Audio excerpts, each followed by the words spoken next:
If you've ever been discarded like spoiled milk after giving someone the best years of your life, you'll understand why I came back. I wasn't planning revenge at first. Honestly, I didn't have the energy for it. After Adam and I broke up, no. After his mother dismantled everything we had, I spent months just trying to remember how to breathe. We'd been together for 5 years, 5 birthdays, 5 Christmases, 1,000 inside jokes, 1,000 nights in each other's arms, but I was never good enough for her. Never polished enough.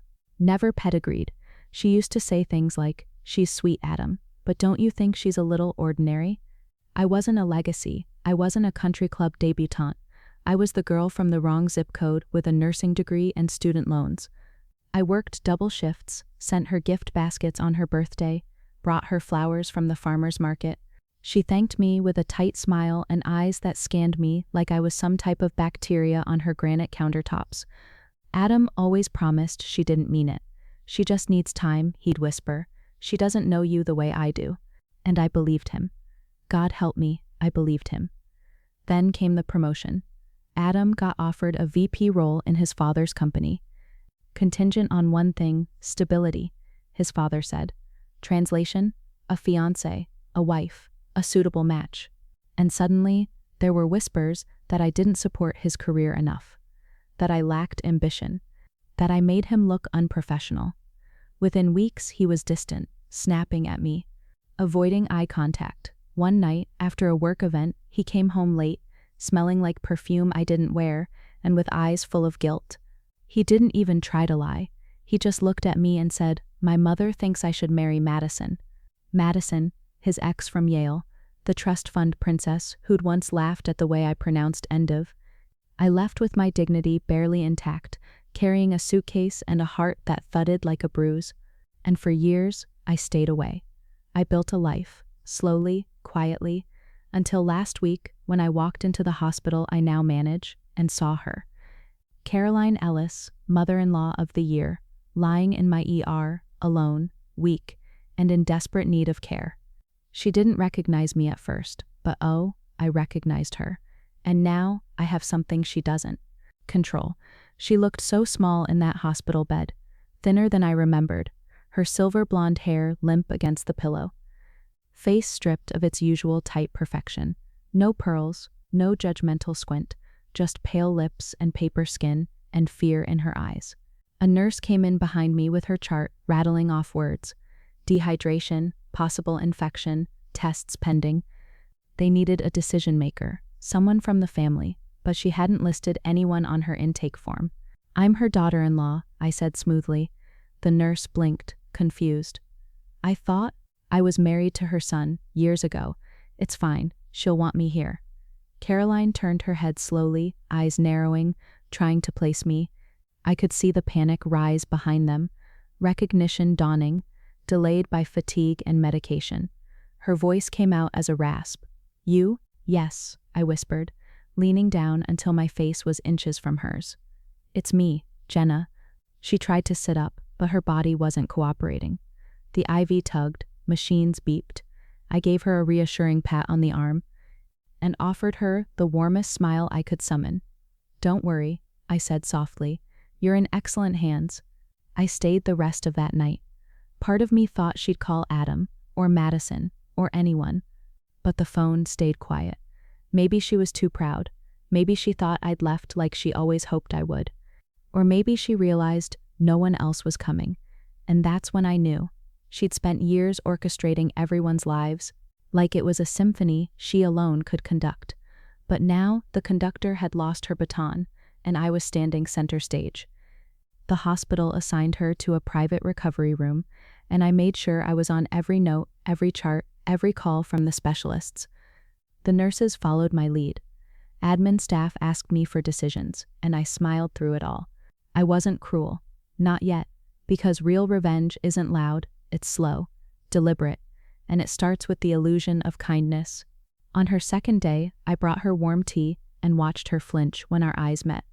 "You must be wondering why I'm doing this," I said gently. She said nothing, her pride wrapped around her like armor, even now. I poured the tea carefully, not spilling a drop. "Because I believe in grace, forgiveness, even when someone tries to destroy you." She looked away. But I leaned closer, lowered my voice, and added, "Of course, it's much easier to forgive someone once you've taken away what matters most to them." That got her attention. Her eyes locked onto mine, sharp now, probing. She didn't know what I meant, but she would. The next time I saw Adam was 3 days later, when he walked through the ER doors wearing that same smug blazer over jeans combo he'd worn for years, thinking it made him look approachable. The receptionist flagged me discreetly. "He's asking about Caroline Ellis, says he's the son." I nodded once, "I'll handle it." When I approached him, he did a double take. His brows pulled together, that familiar little twitch in his jaw when something didn't go his way. "Jenna?" he asked, voice low and cautious.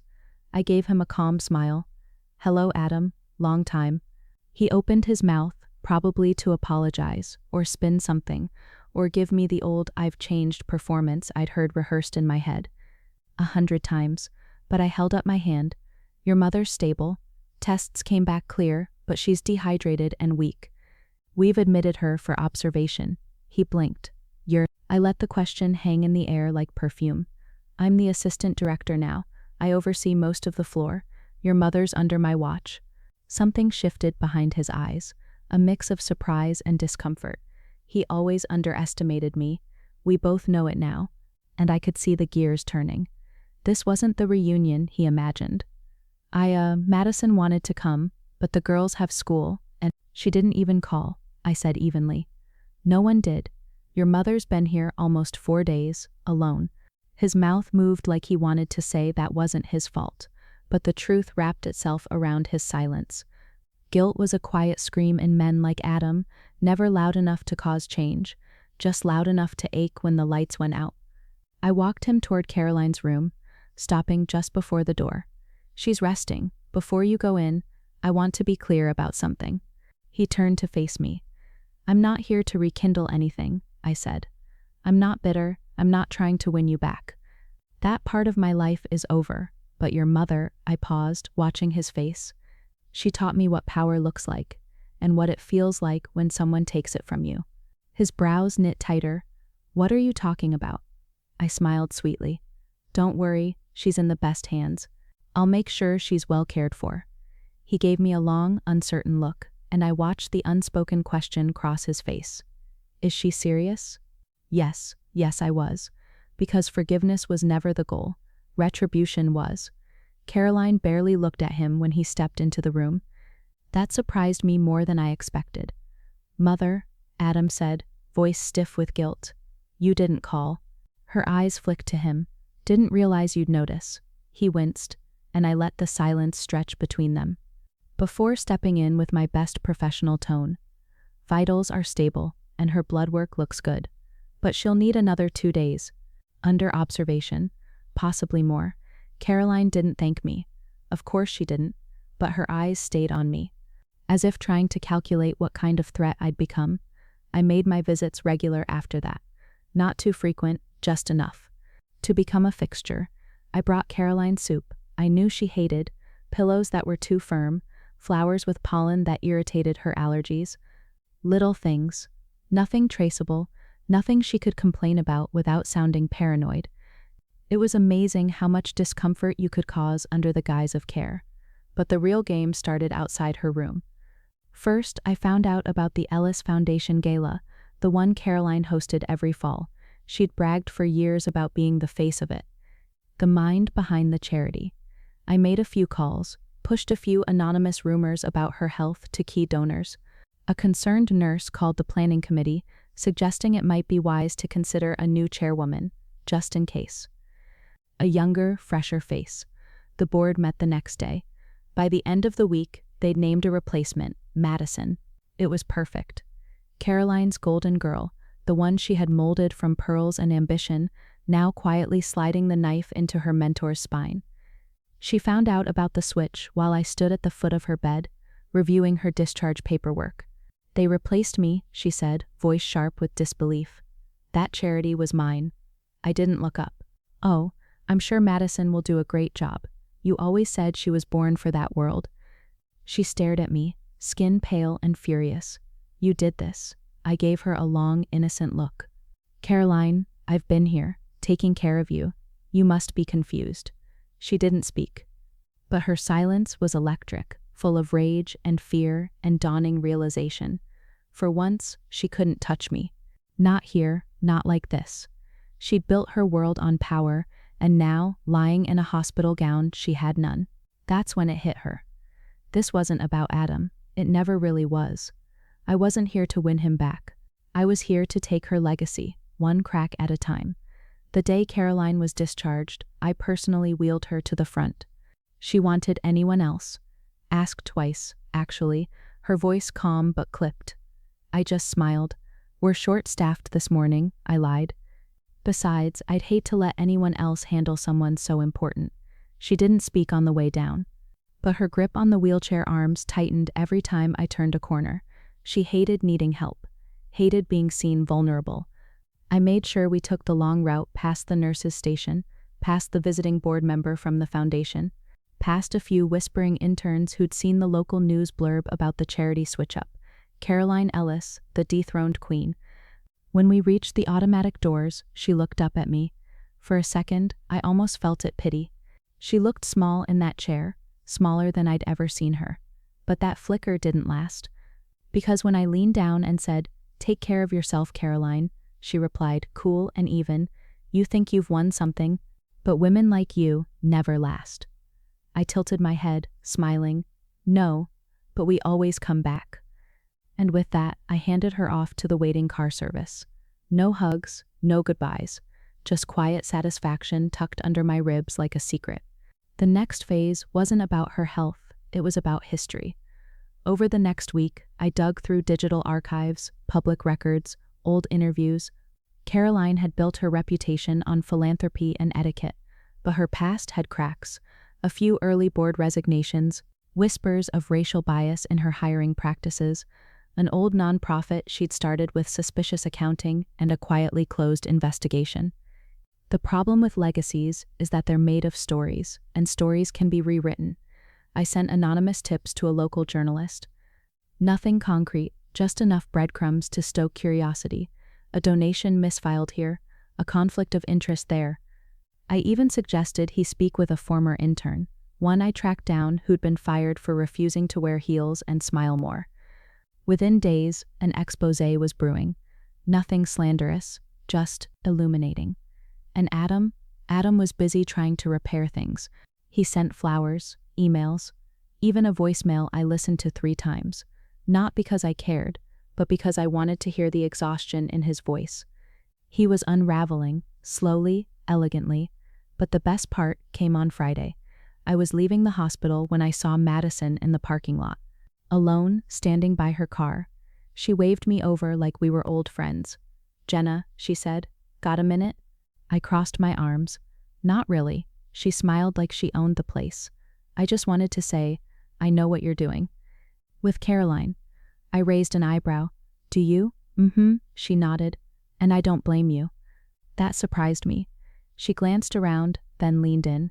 "She's a nightmare, always was. I didn't marry Adam for her. I married him for the house in Tiburon." I stared. She laughed. "Don't look so shocked. We all play roles, Jenna. You just finally stopped pretending to be the sweet one." And with that, she slipped into her luxury SUV and drove off, leaving behind the faint scent of Dior and something colder. Madison wasn't my enemy. She was just the next pawn. After Madison drove away, I stood in the parking lot a long time, the autumn wind curling around my ankles like a whisper. I'd expected venom from her, or at least suspicion, but what I got was something far more dangerous: alignment. She didn't care who Caroline was, not anymore, and that made her the perfect silent weapon. By Monday morning, the article dropped. Legacy or Leverage? A closer look at Caroline Ellis's charitable empire. It wasn't a hit piece, not technically, but it raised just enough questions. Why had 3 high-level staffers resigned from her foundation in 1 year? Why did expense reports from their 2022 gala show double billing for catering? Why had every scholarship from her endowment mysteriously gone to students from a single elite private school? Coincidentally, the one her granddaughters attended? Adam called me that afternoon. 2 missed calls, a voicemail, then a final desperate text. "Did you do this? Please call me." I didn't. Instead, I watched Caroline's world flicker on social media. The foundation's website went into maintenance mode. Her name vanished from their press releases. Donors began pulling quotes. Even her garden club issued a very polite statement about evaluating future affiliations. It was happening. She'd spent years pruning her image like the roses in her front yard, snipping every imperfection, reshaping every narrative. And now, all those clipped stems were growing back in twisted, wild shapes. She couldn't control it anymore. Not from her stately home. Not with her social clout. Not when the rot was visible from every angle. And that was before I sent the letter. Typed, clean, no return address, just one sheet of paper. From the girl who wasn't wife material. "Thought you should know, I kept the necklace, the one Adam gave me on your birthday. It's not worth much, but I wear it when I want to remember what betrayal tastes like." I didn't sign it. I didn't need to. Because the next day, Adam showed up at the hospital. This time, he wasn't wearing the smug blazer. He looked tired, rushed, shirt wrinkled, tie crooked. He waited outside my office like a man unsure if he was the villain or the victim. I stepped out, folding my arms. "You shouldn't be here, I just need to talk," he said. I let him stew for a moment before nodding toward the hallway. We walked in silence to a small consultation room. Neutral walls, soft lighting, nowhere to hide. "She thinks you're destroying her on purpose," he said, running a hand through his hair. I met his gaze. "She's not wrong," he flinched, just a little. "Why?" "Because she took everything I loved," I said, steady now. "Because she smiled while I broke, because she made me feel like nothing, and you let her." Adam swallowed hard. "You could have moved on." I did. I stepped closer, my voice like glass. "But moving on doesn't mean forgetting. It means choosing the right time to come back." He looked at me, finally seeing what I'd become. Not a woman scorned, a woman reborn. He opened his mouth to speak, but no words came. And I let that silence speak louder than anything. The silence between us lasted long enough for me to hear the faint ticking of the cheap wall clock above the consultation table. Adam looked smaller now, tired, uncertain, no longer the golden boy basking in his mother's legacy. The same man who once held my hand and promised forever, now couldn't hold eye contact for more than a few seconds. "I didn't know it would go this far," he finally said. I tilted my head. "You mean the article, the scrutiny, or your mother unraveling in public?" His jaw clenched. "She's still my mom, and I was still your partner, until you let her destroy me." He looked away, and that told me everything. He wasn't here to make it right. He was here to plead for mercy, because people like Adam never saw the wreckage until it blocked their path forward. I leaned against the wall, arms crossed. "What do you want from me?"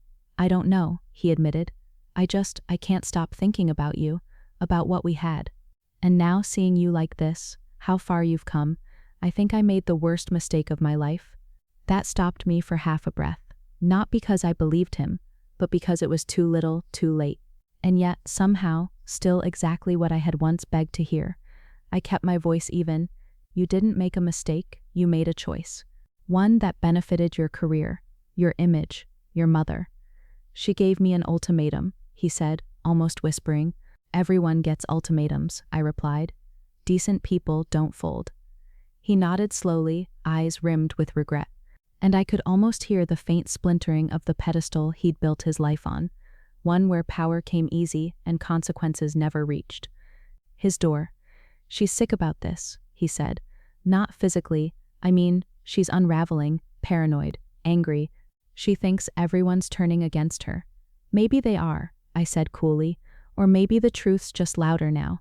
He looked at me then, with something I hadn't seen in years, fear.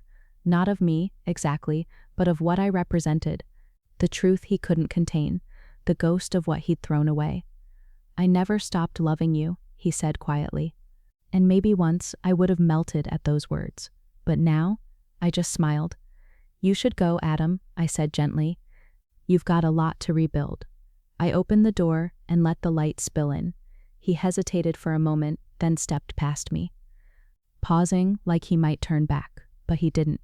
He walked away with his shoulders hunched, the weight of his choices finally settling where it belonged, and I stood there, alone in the quiet room, exhaling slowly, one more crack in the Ellis empire, one step closer to finishing what she started. 3 days later, Caroline called me, not through the hospital, not through Adam. She called my personal phone number blocked, voice frail but laced with that familiar chill. "I assume this isn't a social call," I said as I sat at my kitchen counter, staring out at the gray October sky. "I want to meet," she replied, "somewhere neutral." A pause, somewhere public. That made me smile. She didn't say it, but I heard it. Fear of what I might say next, of what I might do, of the stories still left to dig up and expose. "Fine," I said. "Tomorrow, Magnolia Cafe, 10 a.m. The line clicked dead. I didn't need to prepare. I knew how this would go. Caroline didn't want peace. She wanted leverage. She wanted to find the string she could pull that would unravel me the way I'd unraveled her. But what she didn't realize is that I no longer had strings. I'd already cut them, all of them. When I arrived at the cafe, she was already there, sitting at a small corner table in oversized sunglasses and a tailored coat. As if she could disguise herself in her own hometown. She looked thinner, older, but the arrogance was still there, coiled behind her posture like a snake waiting to strike. I sat down, nodded once. No hug, no fake warmth. She removed her glasses slowly, her eyes hard on mine. "You've made your point." I stirred my coffee, not responding. "You've embarrassed me, cost me my position, my name. I hope it's been satisfying. It's been enlightening," I said. I didn't realize how much damage truth alone could do. Her lip curled. "You think you're better than me?" "No," I said, leaning in slightly. "I think I finally see you for what you are. And more importantly, I see what you're not." "Adam loved you," she said suddenly. "He still does." That one made me pause. Not because it hurt, but because it was so obviously her last weapon, the one she always used. Adam, love, the illusion of something worth losing. "And what do you think that's worth to me now?" I asked. She didn't answer. "Because we both knew, not a damn thing." "I don't want to fight anymore," she said, voice quieter now. "We're both women, we've both lost things." I shook my head. "You didn't lose things, Caroline, you took them. From me, from anyone who didn't meet your ridiculous standards. And now, you're just angry that the world finally saw you. Without the mask." She sat there, hands trembling slightly, and for the first time since I'd known her, she looked uncertain. Like she knew she couldn't win. Like she was realizing the cost of all the empires she'd built on manipulation and pearls. "Tell me what you want," she whispered. I sipped my coffee. "I already have it." She blinked, confused. "Freedom," I said softly. "From your name, from the shame, from thinking I was never enough." I stood, slipping my coat over my shoulders. "Enjoy your tea, Caroline." I turned to leave. But just before I stepped through the door, I looked back over my shoulder. "Oh, and Madison sends her love." Then I walked out into the crisp morning air, my heels clicking on the sidewalk like punctuation marks at the end of a very long, very satisfying sentence. I didn't need a headline or applause, because this was mine. I didn't expect to cry when I got home, but I did. Not the broken sobs I used to choke out into a pillow, wondering why I wasn't enough. Not the kind of tears that left you hollow and small. These were different. Quiet, sharp, and steady. Like my body was finally draining the last of the poison she left in me. I sat on my couch, hands wrapped around a mug of tea gone cold. And let it come. Every piece of pain I'd buried, every breath I'd swallowed when she'd looked through me like I didn't belong. Every moment Adam didn't speak up. Every damn time I'd chosen silence over self-respect. It was all leaking out now. And when the tears stopped, something else replaced them. Stillness. Not peace, not yet, but stillness. The kind that comes after the storm. When the wreckage is all around you and you're finally able to see what survived. I survived, and I wasn't the same woman who'd walked out of Adam's condo with her heart in shards and a suitcase full of regret. I was the woman who'd learned how to rebuild, how to reclaim.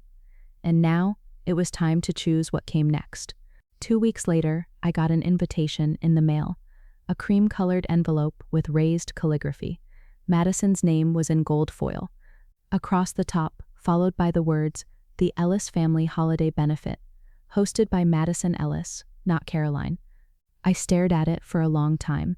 Madison had taken over completely. I heard whispers from colleagues, staff, even hospital board members. Caroline had quietly stepped down from her other roles, citing health concerns. There was talk of her moving to Palm Springs for the winter, disgraced but not destroyed. She was retreating, and for a woman like her, that was the destruction. As for Adam, I never heard from him again. And that was fine.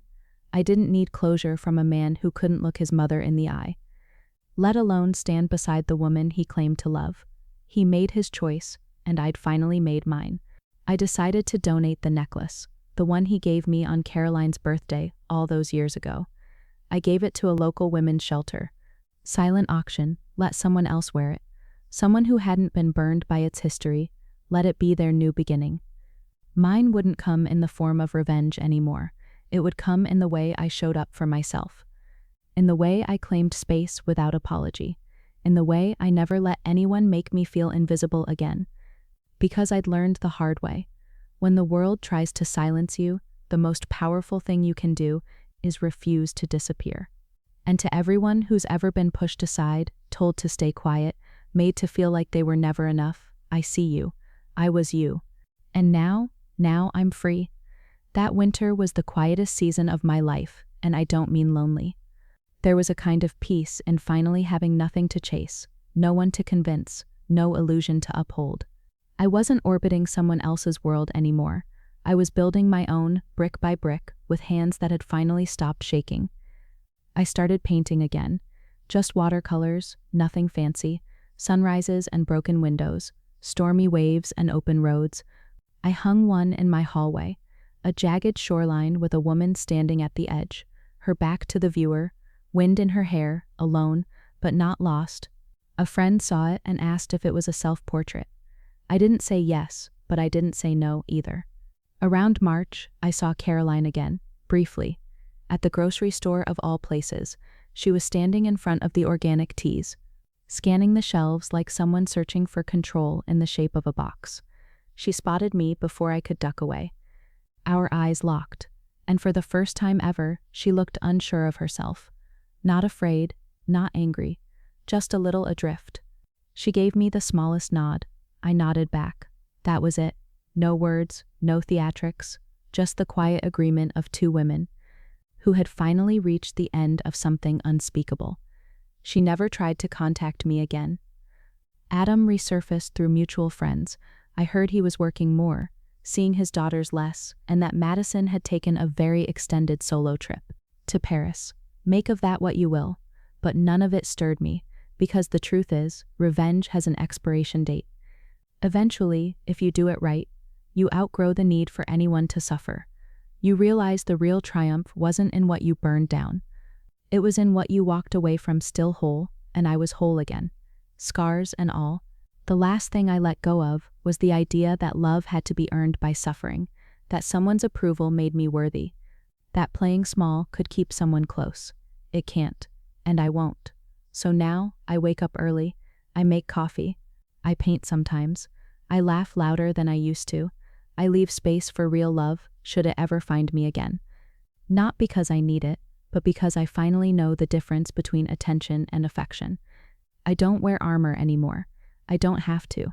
I survived Caroline Ellis, and more than that, I survived who I used to be. When I let people like her define me, now I define me. And if you've ever been broken and told to disappear, don't, stand, rebuild, speak. Because there is nothing more dangerous than a woman who remembers who she is.